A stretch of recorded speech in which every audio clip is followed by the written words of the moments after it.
And how do you, you start talking about how you're like trying to find that niche or something different that everybody's doing.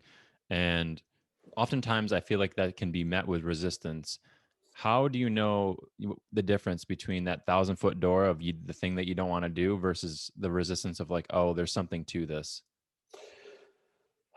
Well, I know, so I definitely know what the 1,000 pound door feels, and I know the universe is telling me like you need to stop doing this. So Yeah. stop it. Like that's so. But essentially, I think what you're asking is like, how do I know if this is what I want to do, and then how do I know if that thing is going to be successful? Right? Yeah, I think, yeah. Is that kind of how you're answering? Like how do like I one is, do I have an affinity for this, and do I enjoy this somewhat, and does this kind of fit into what I'm really good at, right? Am I good at this?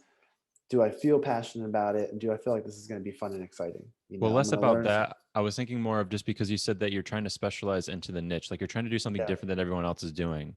And so I guess, do you have like a barometer or maybe just a way of being like, okay, this is something that people aren't doing. Like they're not doing, email marketing or whatever. Maybe I should do that versus like, oh, this is Yeah. kind of Okay. not, So this is how do I find monotonous. I that? shouldn't be doing Yeah. that. How do I find that is I talk to people. So I talk to potential clients, or I talk to business owners, and what you'll find when you talk to multiple business owners, you'll like, I really do feel like God says like this is a big challenge that they're having. This is always, by the way, when I ran the agency, this is the same thing that when we looked at what new services that we were going to do, we just called our clients and said, what other challenges are you having? And what you'll find is a common theme through a lot of different business owners. And that common theme will usually be the thing that they need, that they really need, right? Mm, Or that they want. It's like, hey, multiple people are having the same problem, and it hasn't been addressed by the market because they all have the same issue. For me, like when I take a look at marketing right now, lead gen is not a problem. Lead gen is pretty easy. You can do lead generation on multiple platforms. There's a million different agencies that will help you with lead generation or SEO or website design. But there's only very few people that understand email deliverability or are willing to even do that. So when I talk to different business owners in multiple different industries, and they all come back with the same challenge, which is like, we don't have any problems getting people to opt in for something. Or sometimes we do, but we don't really, it's not a big issue for me to get somebody to opt in for something.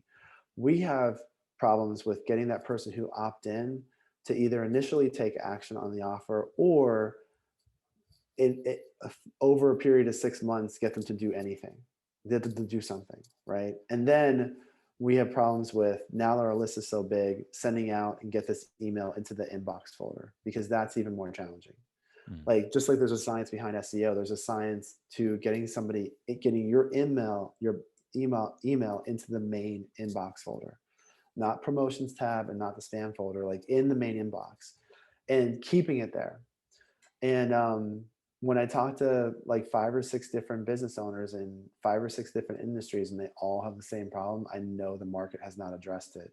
And so I know the biggest test now is now telling them I could help that problem, I could fix that, pay me money for it. And after the mm. first person pays you money for it, it's like, I'm gonna do this. So, Yeah. that's how. I mean, that's how that started working with SEO. I never took an SEO course ever in my entire life, and I just got good doing it for myself. The first person was willing to pay me $1,000, and I just then 3 other people came in and were like, we'll pay you $1,000." And I started charging for digital marketing before I even had a business card or before I had a website.